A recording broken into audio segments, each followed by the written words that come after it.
Hey, what's up guys? On today's project, I'm going to show you how I made this hanging planter to add a little color in my bathroom. So I modeled this off of some hanging planters I saw on Wayfair, but they're about 20 bucks, so I figured I could knock this out pretty cheaply on my own.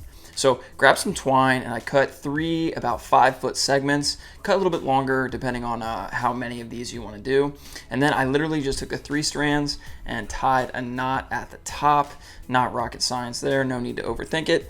And then I just cut the excess slack right there with some scissors.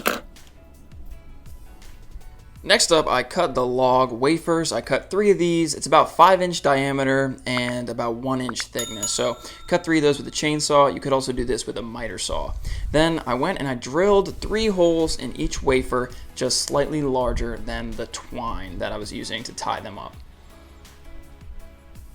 Now to hang up the planter, I use these Versa hooks that I picked up from Home Depot. I'll leave a link in the description. And I screwed mine directly into the stud, but if you don't know where your studs are, you can use those drywall anchors that came with the Versa hooks.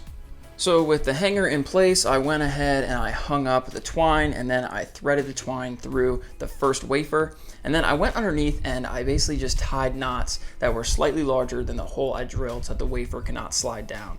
You're gonna do this 3 times and you're gonna need to do some tweaking to make sure it's level, but just stay with it. I didn't overcomplicate it, and I got it level after a few tries. Here I am moving on to the second one. As you see there, I put some electrical tape on the twine so that I can get it through the wafer a little more easily.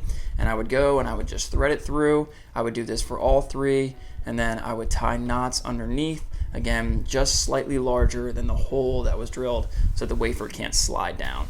And do that for all 3 and do the tweaking as necessary to make sure it's level. And here I am finishing up the 3rd and final wafer, checking to make sure it's level. And then you could do something fancy at the bottom there or just trim it. I personally just cut it off so it was flush. So the last thing to do is to pick out some plants and put it in place. And overall, I think it added a good bit of character to the bathroom. Hey, what's up guys? Thanks so much for watching. If you enjoyed this video, I really would appreciate if you could drop a like down below and consider subscribing to my channel if you like DIY/home renovation projects. If you want to see how I renovated the whole bathroom you saw in this video, I'll leave a link to that up there. And if you would like to subscribe to my channel, I'll put a button icon for that right here. Thanks again for watching, and I'll see you on the next one. Thanks.